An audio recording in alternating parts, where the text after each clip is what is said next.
Assalamualaikum warahmatullahi wabarakatuh. Perkenalkan, nama saya Ahmad Junaidi, Muda Praja Angkatan 31, NPP 310344. Hari ini saya akan mempresentasikan hasil pekerjaan saya mengenai kepamongprajaan. Yang akan dibahas itu adalah definisi kepamongprajaan, sejarah pendidikan kepamongprajaan, syarat untuk menjadi seorang pamongpraja, kode etik pamongpraja, indikator kualitas seorang pamongpraja, dan tugas, fungsi, peran, serta kewajiban pamongpraja. Definisi kepamongprajaan. Secara etimologis, pamongpraja berasal dari dua kata, yaitu pamong dan praja. Pamong berasal dari kata mong, yang berarti pengasuh, penyelenggara, dan praja berarti penyelenggara pemerintahan.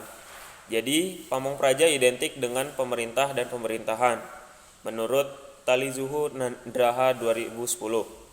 Pamongpraja adalah orang atau aparat yang bekerja di bidang pemerintahan, khususnya bidang penyelenggaraan tugas pemerintahan umum atau tugas umum pemerintahan yang meliputi koordinasi, pengawasan, pemelihara ketentraman dan ketertiban. Maka dapat kita simpulkan, arti dari kepamongprajaan adalah suatu proses penyelenggaraan pemerintah yang dilandasi oleh kepemimpinan atas dasar pengemongan, pengayoman, pelayanan, dan pemberdayaan masyarakat yang dilakukan oleh sekelompok orang atau pegawai yang disebut pamongpraja. Sejarah pendidikan kepamongprajaan. Perintisan kadar pemerintahan di lingkungan Departemen Dalam Negeri dimulai sejak zaman pemerintahan Hindia Belanda pada tahun 1920.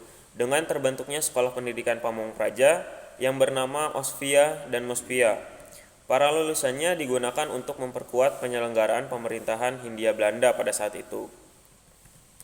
Pada awal kemerdekaan RI, kebutuhan akan tenaga kader pamongpraja untuk melaksanakan tugas-tugas pemerintahan baik pemerintahan pusat maupun daerah semakin meningkat sejalan dengan perkembangan penyelenggaraan pemerintahannya. Untuk memenuhi kebutuhan tersebut, maka pada tahun 1948 dibentuk lembaga pendidikan dalam lingkungan Kementerian Dalam Negeri, yaitu Sekolah Menengah Tinggi Pamongpraja, yang kemudian berganti nama menjadi Sekolah Menengah Pegawai Pemerintahan Administrasi Atas atau SMPAA di Jakarta dan Makassar. Pada tahun 1952, Kementerian Dalam Negeri menyelenggarakan kursus Dinas C di Kota Malang dengan tujuan untuk meningkatkan keterampilan pegawai golongan DD yang siap pakai dalam melaksanakan tugasnya.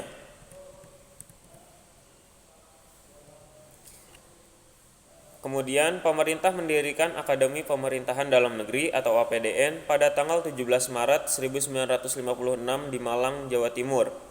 APDN di Malang bersifat APDN nasional berdasarkan SK Mendagri nomor Pen 1/20/56 tanggal 24 September 1956 yang diresmikan oleh Presiden Soekarno di Malang dengan Direktur pertama Mr. Raspio Wardjodiningrat.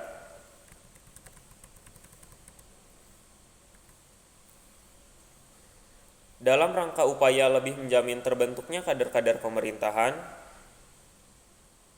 terutama dalam menyelenggarakan tugas-tugas urusan pemerintahan umum, maka dibentuklah Institut Ilmu Pemerintahan yang setingkat sarjana dan berkedudukan di Kota Malang, Jawa Timur.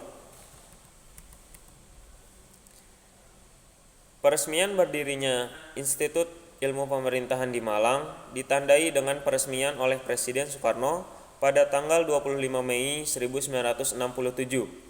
Pada tahun 1972, IIP yang berkedudukan di Malang, Jawa Timur dipindahkan ke Jakarta melalui keputusan Menteri Dalam Negeri nomor 94 tahun 1972. Pada tanggal 9 Maret 1972, kampus IIP yang terletak di Jakarta diresmikan oleh Presiden Soeharto. Pada tahun 1988, dengan pertimbangan untuk menjamin terbentuknya wawasan nasional dan pengendalian kualitas pendidikan, Menteri Dalam Negeri Rudini melalui keputusan nomor 38 tahun 1988 tentang pembentukan Akademi Pemerintahan Dalam Negeri Nasional. APDN Nasional kedua dengan program D3 berkedudukan di Jatinangor, Sumedang, Jawa Barat, yang peresmiannya dilakukan oleh Menteri Dalam Negeri tanggal 18 Agustus 1990. APDN Nasional ditingkatkan statusnya berdasarkan Keputusan Presiden Nomor 42 Tahun 1992 tentang Sekolah Tinggi Pemerintahan Dalam Negeri. Maka status APDN menjadi STPDN dengan program studi D3 yang diresmikan oleh Presiden RI pada tanggal 18 Agustus 1992. Sejak tahun 1995, untuk lebih mendorong perkembangan karir sejalan dengan peningkatan eselonering jabatan dalam sistem kepegawaian Republik Indonesia, maka program studi ditingkatkan menjadi program D4. Dengan ditetapkannya Keputusan Presiden Nomor 87 Tahun 2004 tentang penggabungan STPDN ke dalam IIP dan sekaligus mengubah nama IIP menjadi Institut Pemerintahan Dalam Negeri. Tujuan penggabungan STPDN ke dalam IIP tersebut selain untuk memenuhi kebijakan pendidikan nasional, juga untuk meningkatkan efektivitas penyelenggaraan pendidikan kader Pamongpraja di lingkungan Departemen Dalam Negeri. Syarat untuk menjadi seorang Pamongpraja. Untuk menjadi seorang Pamongpraja dibutuhkan beberapa hal khusus untuk menunjang tugas dan fungsi Pamongpraja. Beberapa hal tersebut yaitu: yang pertama, memiliki pengetahuan luas. Mengapa seorang Pamongpraja harus memiliki pengetahuan yang luas? Karena seorang Pamongpraja harus bisa membantu menangani masalah yang ada di tengah-tengah masyarakat. Maka diperlukan pengetahuan yang luas bagi seorang Pamongpraja tersebut. Yang kedua, memiliki kedewasaan. Dengan memilikinya, maka diharapkan dapat menerima semua persoalan dengan lapang dada. Yang ketiga, kematangan emosi. Yang keempat, kemampuan mendidik. Yang kelima, kemampuan membimbing. Yang keenam, kemampuan mendampingi.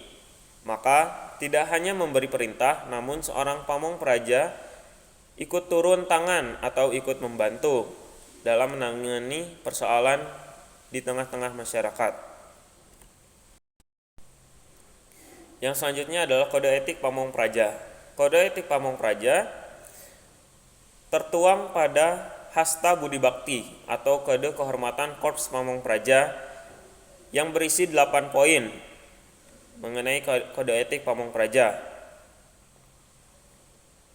Yang pertama, Korps Pamongpraja sebagai pengamal Pancasila dan pembela negara Kesatuan Republik Indonesia menjadi pengayom dari seluruh rakyat tanpa membedakan golongan, aliran, dan agama.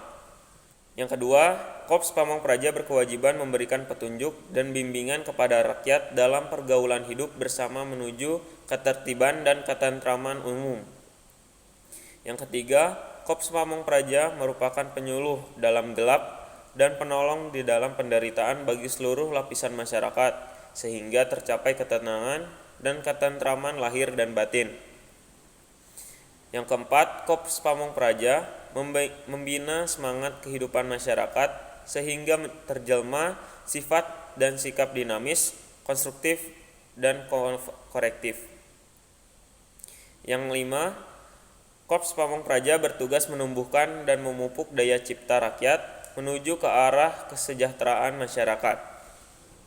Yang keenam, Korps Pamongpraja bertugas menampung dan mencarikan penyelesaian segala persoalan hidup dan kehidupan rakyat sehari-hari, sehingga diperlukan sifat sabar, tekun, ulet, dan bijaksana. Yang ketujuh, Korps Pamongpraja menjadi penggerak segala kegiatan dalam masyarakat menuju tercapainya masyarakat yang adil dan makmur, yang diridhoi Tuhan Yang Maha Esa. Yang kedelapan, Korps Pamongpraja harus bertindak tegas, adil, dan jujur dalam memberantas kejahatan dan kemaksiatan tanpa pandang bulu. Sebaliknya, harus menjadi teladan dalam kebaikan dan kemaslahatan. Indikator kualitas seorang Pamongpraja. Kualitas pada dasarnya menjadi penentu bagi sebuah pelayanan publik dikatakan baik atau buruk. Oleh karenanya, dalam setiap penelitian tentang pelayanan publik atau untuk mengetahui pelayanan publik baik atau buruk, maka aspek kualitas menjadi sorotan yang mendalam. Sebuah pelayanan publik dapat dikatakan memiliki kualitas pelayanan yang baik, ditandai oleh suatu sikap atau cara melayani masyarakat dengan mengedepankan tingkat kepuasan masyarakat. Menurut Triguno, pelayanan terbaik merupakan upaya melayani setiap saat secara cepat dan memuaskan, berlaku sopan, ramah dan menolong, serta profesional dan mampu. Dengan demikian, baik tidaknya kualitas jasa layanan tergantung pada kemampuan penyedia jasa atau layanan secara konsisten untuk memenuhi harapan pihak yang dilayani dan berakhir pada persepsi masyarakat.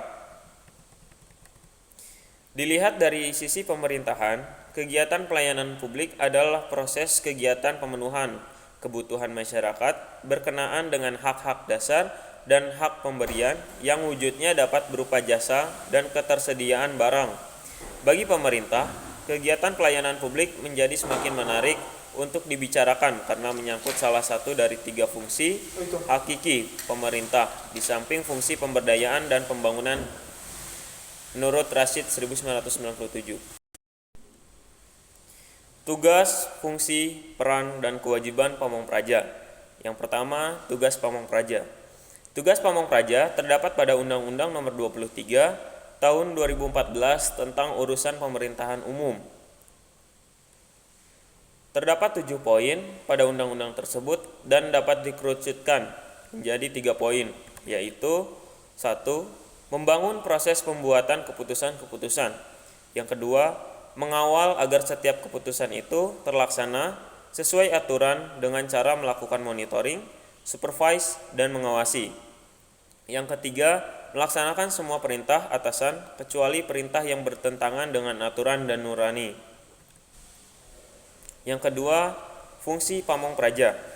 Fungsi Pamong Praja tidak diatur dalam suatu peraturan hukum dan tidak pula disusun dalam suatu kitab undang-undang hukum, tetapi terdapat 3 fungsi pokok Pamong Praja, yaitu 1. Penyelenggaraan pelayanan bagi masyarakat. Kedua, penyelenggaraan pembangunan bagi masyarakat. Dan yang ketiga adalah penyelenggara pemberdayaan bagi masyarakat. Yang ketiga, peran Pamong Praja. Terdapat 8 poin mengenai peran seorang Pamong Praja. Yang pertama adalah seorang abdi negara, menjadi seorang abdi masyarakat, pelayanan masyarakat, perekat persatuan bangsa, mediator konflik masyarakat, pemberi makna pemerintahan, pencipta damai di masyarakat, dan pemimpin pemerintahan sipil. Yang keempat, kewajiban Pamong Praja. Yang pertama, mengayomi rakyat, yaitu hadir pada setiap acara masyarakat, sehingga masyarakat menjadi tentram karena seorang Pamong Praja tersebut ada di tengah masyarakat. Yang kedua, memberikan masukan kepada pemimpin politik pemerintahan. Untuk itu, Pamong Praja harus paham mengenai apa itu politik.